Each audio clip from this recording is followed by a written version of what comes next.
Hello dear friends, and welcome back to Stillness Unfolded, a sanctuary for those walking the quiet path of inner wisdom. Let me ask you something deeply personal. When you look back on your life, what stirs more strongly, gratitude or regret? And what if I told you, the difference between the two might not lie in what you've done, but in how you choose to see the present moment? In today's video, we'll explore 5 profound Buddhist lessons that can help you grow older without regret, lessons that invite you to soften, to awaken, and to live more meaningfully than ever before. These are not just philosophical ideas, they are guiding lights that can transform the way you experience aging. So, if you've ever wondered whether it's too late to live fully, to reconnect, or to rediscover joy, this is the video you need. If you find value in what you hear today, please give this video a like, subscribe to Stillness Unfolded, and share your thoughts in the comments.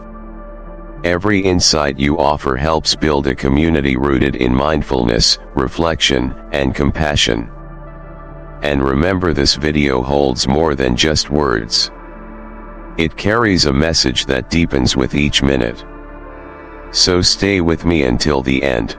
Your next chapter might begin right here. Part 1. Time, friend or enemy?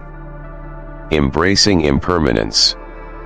When we're young, life feels like an endless horizon, full of dreams and infinite possibilities. Yet slowly, almost without realizing it, we sense the subtle shift of time. One day, you glance at the mirror, startled by the face looking back, noticing lines and shadows you swear weren't there yesterday. Anxiety sets in, whispering, "Have I truly lived enough?" Buddhism calls this deep-seated fear attachment to permanence. Buddha's profound teaching, known as anicca or impermanence, shows us that everything, our youth, strength, even loved ones, constantly changes, slipping away like sand through our fingers. But rather than a cause for sorrow, impermanence can be our greatest teacher. It nudges us gently, urging us to cherish each fleeting moment, savoring life's sweetness before it passes. I often recall a powerful story shared by a Zen master. A young student desperately asked his teacher, "Master, how can I escape the pain of losing things I cherish?" The master quietly pointed toward a flowing river and replied, "Can you hold this river still?" Confused, the student shook his head. Smiling, the master continued, "Life is like this river, beautiful precisely because it flows. To truly experience its beauty, you must accept its flow, never grasping too tightly." Yet, this idea of embracing impermanence is easier said than done, isn't it? In reality, we often spend our days either longing nostalgically for what once was or anxiously trying to control what is yet to come. It's as though we're living everywhere except right here, right now, where life is truly unfolding. There's a poignant Buddhist parable I once heard that illustrates this beautifully. A king, immensely wealthy and powerful, was terrified of losing his treasures and comforts. To ease his anxiety, he summoned a renowned monk and asked for a magical phrase to keep his happiness permanent. The wise monk quietly handed the king a tiny scroll containing 4 simple words, "This too shall pass." The king was initially confused and disappointed, but gradually, these 4 words taught him a profound truth: every joy and every sorrow is temporary. By accepting this, he could savor each moment fully, whether joyful or challenging, without fear. Reflecting on this parable, we can see our own lives mirrored within it. How many moments have we missed because we were worried about losing happiness instead of actually experiencing it? Perhaps the real issue isn't the brevity of joy, but our refusal to fully immerse ourselves in it out of fear that it might soon fade away. In my own life, there was a defining moment when this truth resonated deeply. I vividly remember visiting an elderly monk, a gentle and wise teacher who dedicated his entire life to spiritual practice. During a serene afternoon together, I asked him what he regretted most in life. His answer surprised me deeply. He said softly, "My greatest regret is not embracing my life fully in my younger years. I was always planning ahead, always preparing for some better moment, until I realized the present moment had always been the best moment." His words resonated profoundly with me. They echo the heart of Buddhism's wisdom on impermanence. Life's beauty exists precisely because it is fleeting.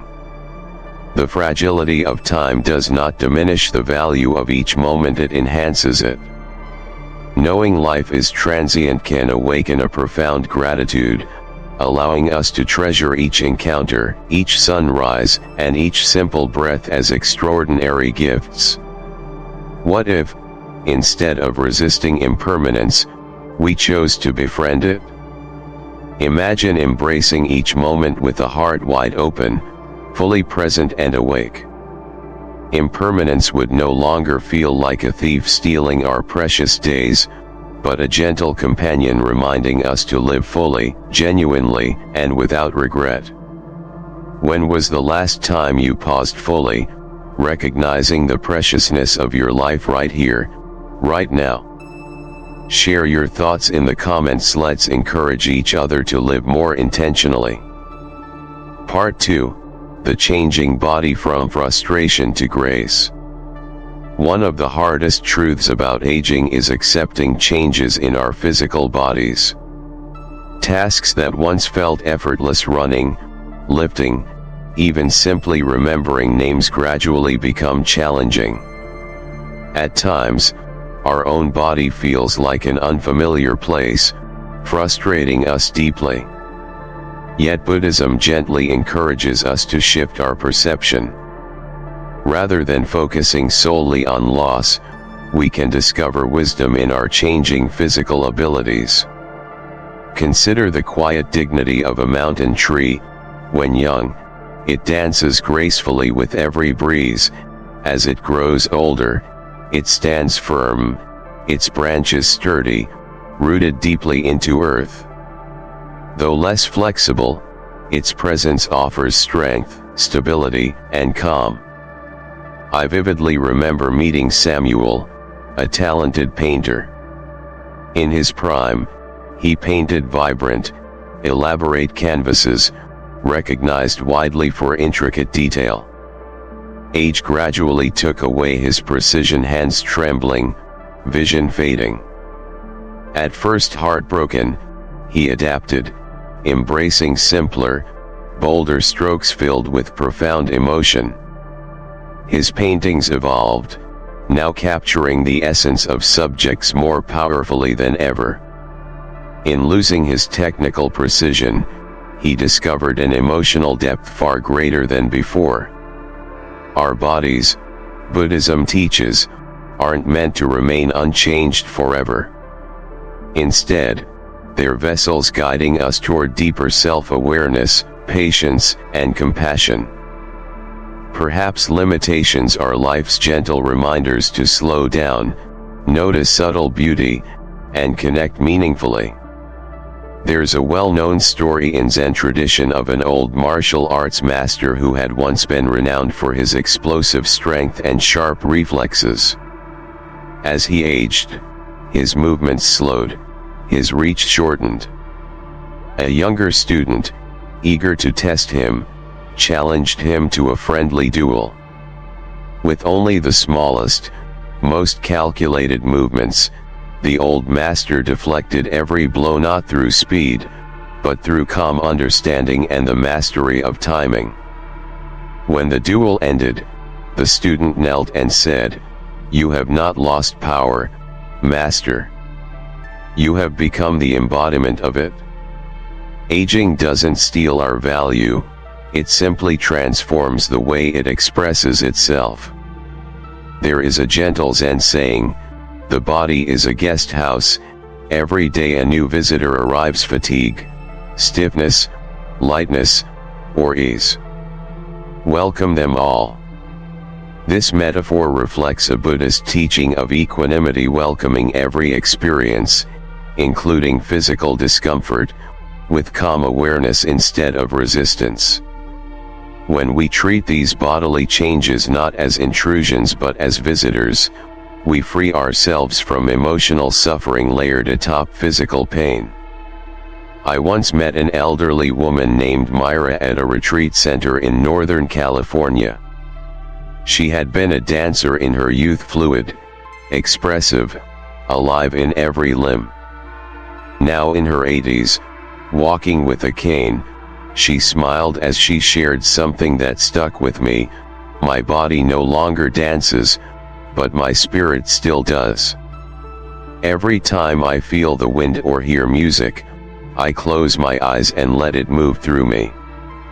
That moment reminded me that grace doesn't vanish with age, it simply finds new forms of expression. Aging gives us an invitation we might never have accepted otherwise, the invitation to befriend our body not for how it performs, but for how it teaches us. It teaches humility, presence, surrender, and often surprisingly joy. The kind of joy that doesn't depend on achievement, but on being alive, aware, and grateful. As Buddhist teacher Thich Nhat Hanh once said, "To be beautiful means to be yourself." You don't need to be accepted by others. You need to accept yourself. Aging gracefully means honoring the body as it is no longer a perfect instrument, but a sacred companion for awakening. Can you recall a moment when physical limitation led you to appreciate life differently?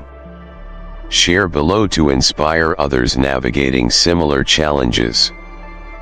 Part 3. Loneliness, finding unexpected connections. Loneliness is often considered an inevitable companion of aging. Friends drift apart, children move away, the phone rings less frequently. But loneliness isn't just physical isolation, it's a feeling of disconnect from the world around us. Buddhist teachings reveal a profound truth: when we open our hearts to connection in unexpected places, loneliness transforms into an invitation for intimacy with life itself. Take Julia, a retired schoolteacher who found herself increasingly isolated after losing her spouse. Initially, she withdrew, feeling her world shrink each day. One morning, a stray dog lingered outside her gate, hungry and timid. Gradually, as Julia fed the dog, companionship blossomed. Before long, this unexpected friendship became a lifeline, reconnecting her to life's beauty and purpose. Julia discovered that loneliness could dissolve simply by reaching out, even to a creature that spoke no words. The lesson here is simple yet powerful: connection isn't limited to human relationships alone. Buddhist mindfulness teaches us that by truly engaging with our surroundings, nature, animals, even a gentle breeze, we rediscover belonging. The Buddha once said, "Look within. Be still. Free from fear and attachment, know the sweet joy of the way." That sweet joy of the way can arise when we stop resisting solitude and begin exploring its quiet offerings. Solitude is not the same as loneliness. One closes us off, the other opens us up. In a small monastery nestled in the hills of Bhutan, there lived an elderly monk who had not spoken with another person in years. Yet when asked if he ever felt lonely, he gently laughed and replied, "How can I feel alone when the trees bow in the wind, when the birds greet me each morning, and when every breath is a reminder that I am alive. To him, everything was alive, connected, speaking in the silent language of presence. We often overlook these forms of companionship because we expect connection to come in conventional forms, long conversations, shared meals, or physical closeness. But Buddhism invites us to perceive differently, to witness the intimacy of life in all its expressions. A single leaf trembling in the afternoon sun, the sound of distant rain, the soft purring of a cat curled at our feet, these can become sacred encounters when viewed through the lens of mindfulness. I recall once hearing a teaching from a Vietnamese nun who told the story of an elderly woman who would brew a pot of tea each morning and place a second cup across from her. "Who is the second cup for?" someone once asked. The woman smiled and said, "For the presence in the room, the silence that sits with me, the breath that keeps me company." What a beautiful way to live, to honor even silence as a guest, and presence itself as a friend. True connection, in Buddhist understanding, begins with awareness. When we are truly present within ourselves, with our breath, with our surroundings, separation dissolves. We come home not only to the world but to ourselves. There's another truth worth reflecting on. Sometimes the path out of loneliness begins with offering presence to someone or something else. One gentle act of kindness, one seed of attention sown in another life, often circles back to nourish our own hearts. Have you ever experienced unexpected connections easing loneliness? A moment with an animal, with nature, with silence itself?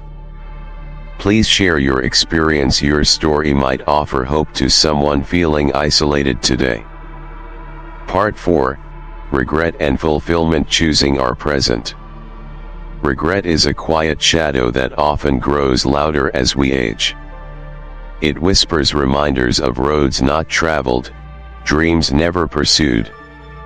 Sometimes it arrives not with sorrow, but with a dull ache, a silent wondering of what could have been.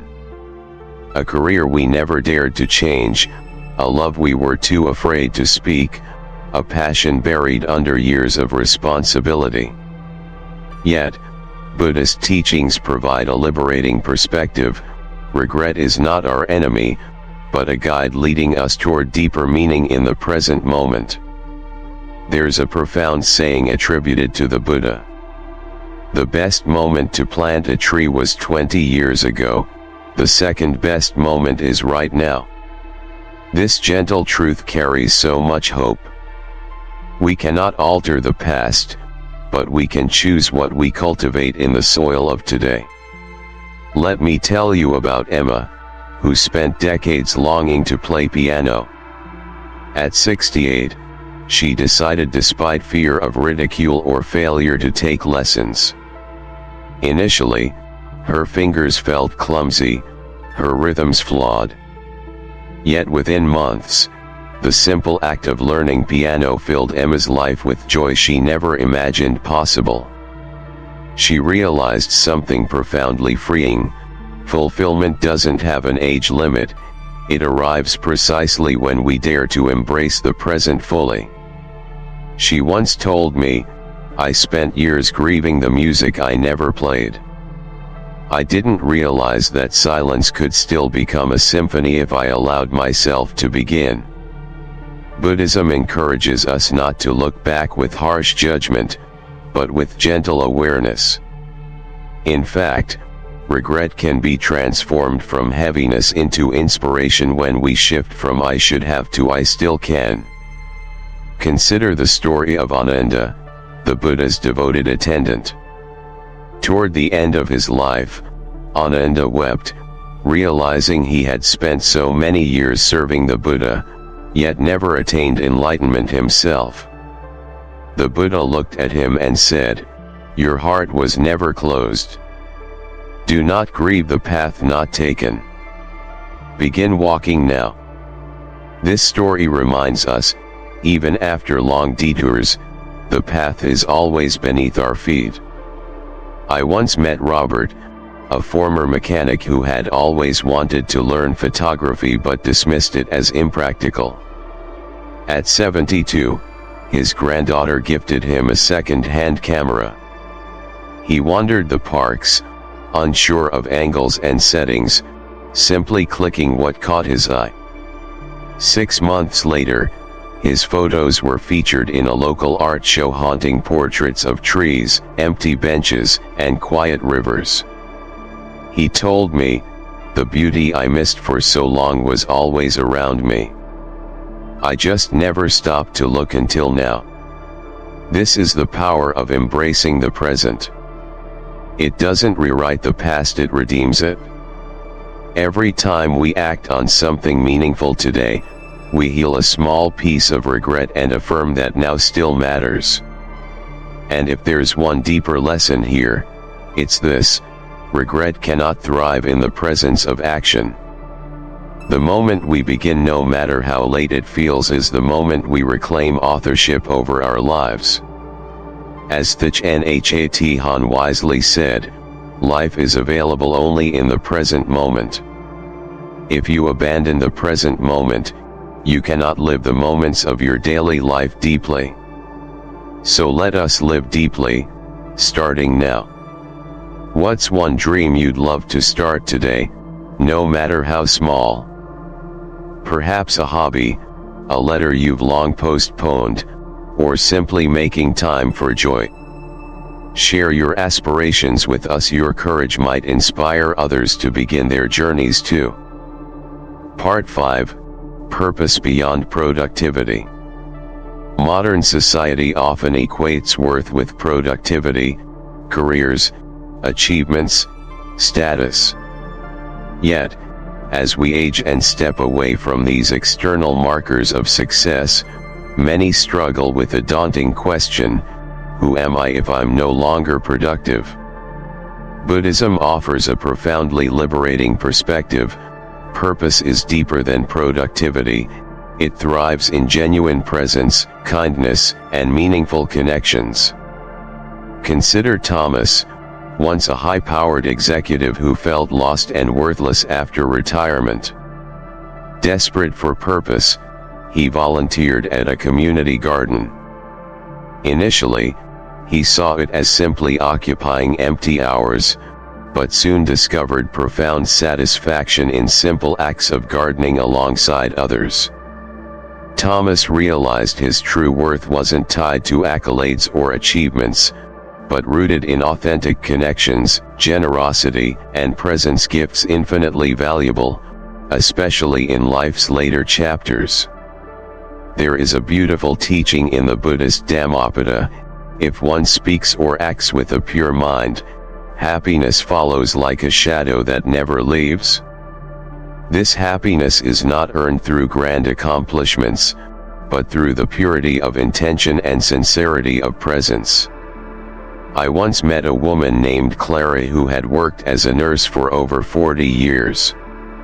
After retirement, she fell into a quiet depression, convinced that her usefulness had ended.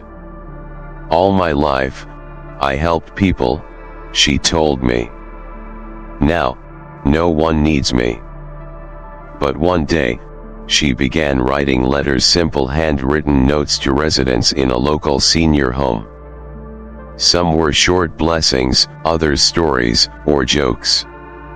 Within weeks, these letters became a cherished highlight of their recipients' weeks. Clara told me, "I thought I was done giving. I didn't realize I still had something to offer: my words, my time, my care." Through her smallest actions, she rediscovered a sense of purpose that was more nourishing than anything her job title had once offered. Buddhism teaches that dana, the practice of generosity, is not about what we give, but how we give. It's not the size of the offering that matters, but the presence and compassion behind it. Purpose doesn't retire when we do. It evolves. A retired Buddhist monk once said to a group of lay people, "You may think your purpose has faded when your titles disappear. But a tree doesn't stop offering shade when its fruit is gone." That statement stayed with me. Because it's in our being, not just our doing, that we offer something sacred to the world. Even small acts, listening deeply to someone who is grieving, preparing a meal with mindfulness, tending to a garden, or simply being fully present with a grandchild, can become expressions of profound purpose. In Japanese Zen, the concept of ikigai refers to a reason for being. It doesn't require fame, fortune, or even perfect health. It may be found in quiet places, brewing a pot of tea, knitting a scarf, feeding birds outside your window. It might come from teaching a child how to tie their shoes, or from sharing your life lessons in a community circle. When we unhook our sense of worth from performance, we discover that we are already enough. Simply being present with love, intention, and attention is itself an offering of great value. Have you discovered purpose in unexpected places? Maybe it wasn't through a job or achievement, but a moment of connection, care, or creativity. Share your insights below. Let's help each other redefine success in more meaningful terms. As we reach the end of this journey, I invite you to pause and breathe. What if regret is not a weight, but a whisper urging you to live more fully now? What if aging isn't something to fear, but something to trust, as it gently guides us back to the essence of who we are? The 5 Buddhist lessons we explored today are not meant to erase the past, but to open the present. Whether you're facing loneliness, physical change, or the ache of what could have been, the truth remains: you are still becoming. So walk slowly, live kindly, forgive freely, and remember, you are not too late. You are right on time. Sparkles, if this message spoke to your heart, please like this video, subscribe to Stillness Unfolded, and share your reflections below. What lesson moved you most? What would you love to start today? Together, let's build a space where aging is not a decline but a return to depth, presence, and peace. Until next time, walk gently, and stay awake.